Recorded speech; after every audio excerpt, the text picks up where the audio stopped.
Welcome back to my channel. Let me ask you something straight away. How many times have you tossed a quarter into a vending machine, a parking meter, or a tip jar without thinking twice? Now imagine this.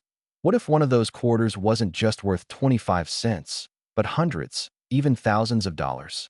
Today, we're diving deep into the world of the 1990 Washington quarter, a coin you've probably seen 1,000 times, but one that could secretly be a hidden treasure. Picture this for a moment. You're cleaning out a coin jar, rolling up quarters for the bank. They all look the same. But tucked inside that roll is a 1990 quarter that could be worth more than your paycheck. Sounds unbelievable? Stick around, because when it comes to modern quarters, especially the 1990 series, the difference between face value and fortune often comes down to small minting details invisible to the casual eye. Let's set the stage. The year is 1990. George H.W. Bush is president, technology is booming, and the U.S. Mint is striking Washington quarters by the hundreds of millions.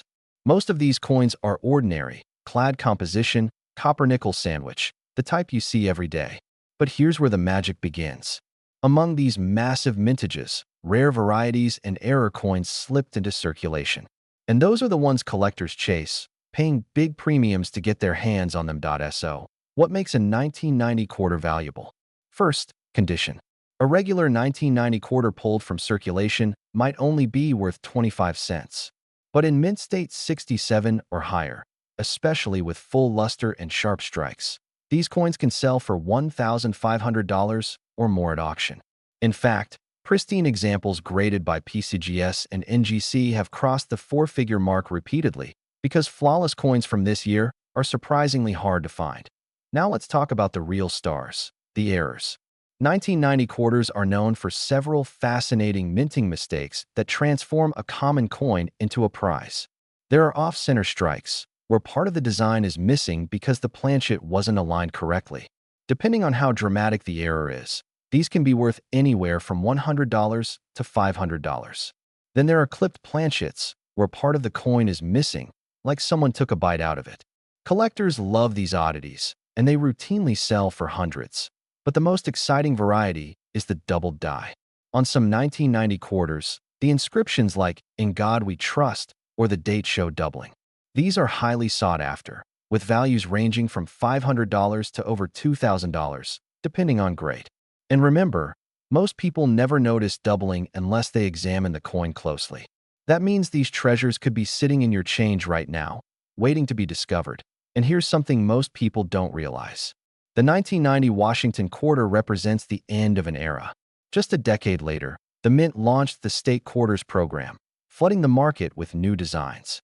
That makes late 80s and early 90s quarters a turning point, the last of the old-style Washingtons before a new generation of collectors shifted their focus.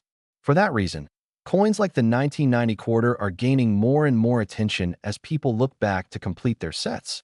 Let me give you a real example. In 2016, a collector submitted a 1990 Washington quarter to PCGS. It came back graded MS 67, blazing red luster, nearly flawless. At auction, it sold for over $1,600. That's $1,600 for a quarter you could have easily overlooked in your pocket change. And that's just one case. Auction records are filled with stories like these, where ordinary coins turned extraordinary once someone took the time to check. Now pause for a second and think. How many 1990 quarters have you spent without even looking? Tens? Hundreds? Maybe thousands over the years? That's where the urgency comes in. Every day, high-grade coins are being spent, damaged, or lost. Every day, rare error coins are slipping through people's hands. And once they're gone, once they end up in private collections, the opportunity disappears forever. Here's where you come in. Tonight, grab your change jar. Pull out every 1990 quarter you can find. Check for off-center strikes. Look closely for doubling. If you have a scale, weigh them. Sometimes planchet errors affect the weight. And if you find one in pristine condition, consider sending it in for grading.